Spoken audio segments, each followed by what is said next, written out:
Many people ask me, hey, what's your favorite Sonic game? And then I tell them it's Sonic the Hedgehog. And they're like, which one? And I'm like, that one. And you mean Sonic 1? And I'm like, yes. And they're like, what is wrong with you? Well, they don't really say that, but they think that very clearly. A lot of people don't like the first game. They say it was a good start, but that later games did it better, especially right after with Sonic 2. And I think that misses some of the beauty of the first game. I think the first game is really terrific. I think that when you get good at Sonic 1, you can play it really good. I personally have played the game in under 30 minutes, and that's with the time bonus times. Without it, I played it in 28:35 and in-game time of 25:35, with room for improvement. And I love this game. I could play this any day of the week. I just sit down and I put in 30 minutes and I got a good Sonic 1 run going. And I think that a lot of people miss that.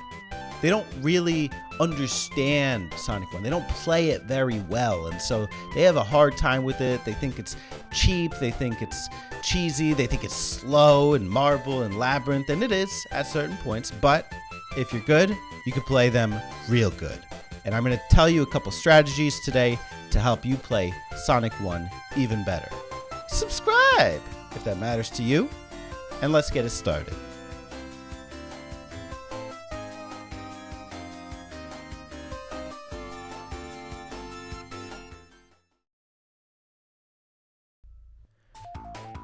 The first major tactic I have for you is in Green Hill Zone Act 2. You probably don't need it because this one's pretty fast anyway, but if you jump through the little wall in the beginning of the stage by the yellow spring, underneath the level, you'll land right on some power sneakers. They're speed boots that let Sonic run really fast, and with them, he can clear this level sub 30 for sure. I've seen it done as quickly as 19 seconds. I'm usually doing it around 23.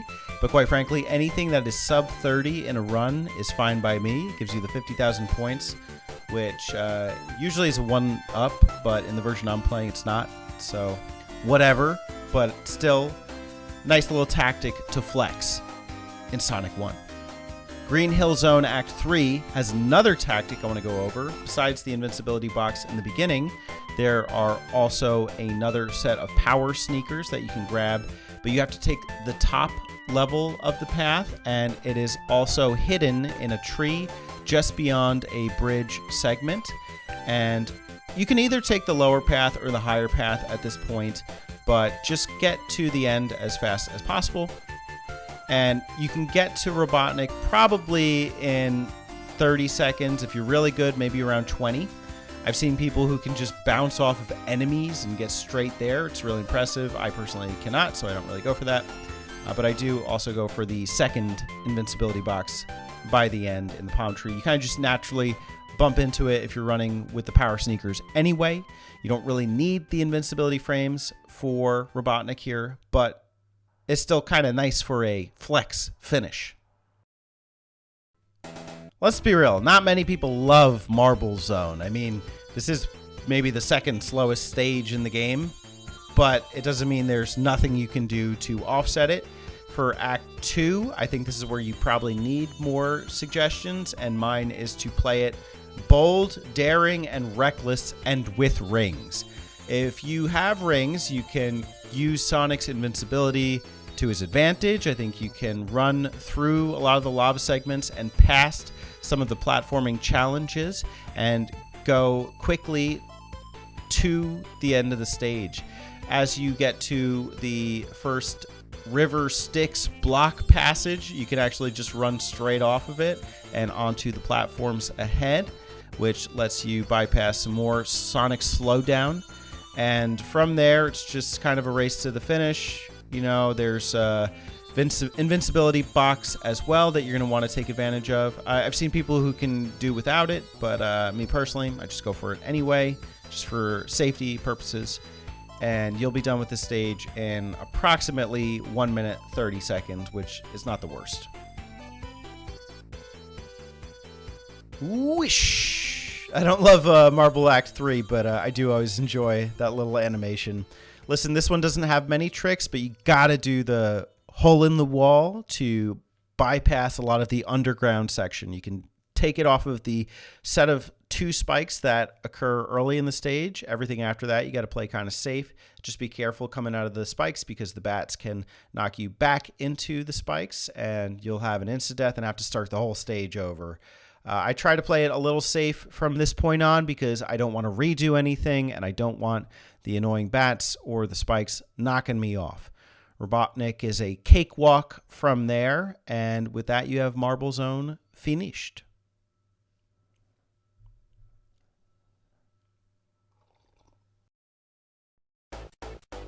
Spring Yard Zone Act 1. This is a massive trick and it's hard to land, but with a little practice you can do it. Take the spring up, get the 1-up box if you'd like, but there are power sneakers for you, and use the next set of springs, the red one in particular, to move all the way right onto the ledge, over the level, and make sure that you land on it, jump off of it, and then just run as far and fast as you can.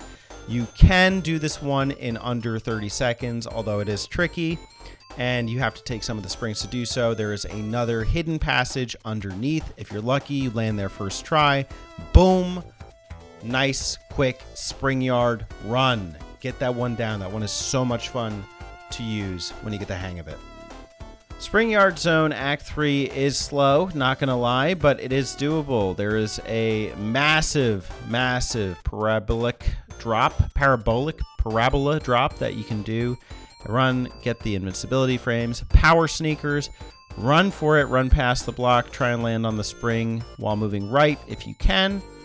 Keep going, Sonic. Go, Sonic, go. Run, down, drop. And if you're lucky, you can kind of run off of these springs. If you still have the power sneakers, you can kind of jump past most of it and then just get as many hits on Robotnik as you can. Try and stay on the left and right blocks and he'll drop straight to you. If you have invincibility box, you can do like 3 or 4 hits on him just standing there. It's pretty nice. Oh no, it's Labyrinth Zone. Everybody's favorite, am I right? Well, after this trick, it might be one of your favorites. It is maybe one of the most rewarding exploits that you can do, as it will let you bypass a huge portion of the stage, and it is a little tricky to pull off, but with a little practice, you'll be doing it more often than not. I actually think this is easier than the Spring Yard exploit. Essentially, what you'll be doing is creating a block on the surface that you can ride and bypass most of the level with. Take care of the fish monsters and then land on the button before making the platform rise. Jump to the neighboring platforms and then make your way back to the surface and enjoy the ride. If you're really bold, you can do a jump and then run off of this platform and save a little bit of time. Or you could even spin dash. I'm not that risky. I tend to just kind of wait it out. Saves you time anyway. I push down to avoid getting hit by the little machines. And from there, it's pretty smooth sailing. You'll beat this stage in probably 1 minute, 16-ish seconds. Without it, this would take you a good 2 minutes, 2 minutes, 30 seconds. So even if you miss it, I would go for it again. You'll still save time. Labyrinth Zone Act 3 is going to be one of the slowest in the game, but you can still play it with some skill if you're pretty good. So most of this stage you do have to play underwater, and that's kind of unfortunate, but if you know the major passageway, you'll be all right. You'll make it towards Robotnik in pretty good timing, and from there it is up to you. Of course, this is glitchless. With glitches, people can avoid a lot of the sections, but I don't really mess with that. When you first enter the water, there is a block in the middle that stands out that will drop down to the lowest portion of the stage. Take that, get the bubble. If you're not confident in getting there in time, you probably will need that bubble, but you can kind of rush it and still make it as you're going through the underwater slide section. Sonic can land straight on the spring and go straight for the button. Of course, I just play it safe and I go for the bubble, and you'll probably clear the stage in just over 2 minutes. From there, keep getting bubbles. Just be safe because there's a lot of underwater sections here, and you got to take what you can get.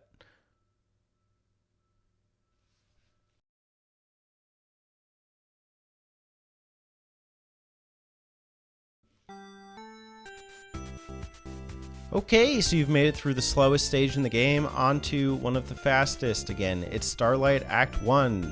Take the top path if you can. Go rolling down, and here's a hard one. So run into the spring as Sonic, but don't do the drop down until you come out of it. You're going to see an example of this again later. As soon as you do, push down on the D-pad and Sonic will go flying off. Push right as much as you can. Here we go. Boom. And sub 30. It's so nice to be getting sub 30s easily, and Starlight Act 1 is a great opportunity to do so. Act 2 is another one with a couple exploits here. Take the spring as you're running. Take the spring as you're beginning the stage. Push down as soon as you come down, and then push right. If you're lucky, you can make it to the top platform, which you will kind of need to take, although there are some ways around it. Spin dash if you're playing the modern version, or drop dash, and go straight for the moving down blocks. You could jump off of this thing onto the spikes. That's what I was going for. I missed, so I kind of got to take the moving up platforms here. And you'll clear this one right around 30 seconds. On a good day, I could do this under 30. Usually, though, it's like 34 for me. Still a great time. In more ways than one.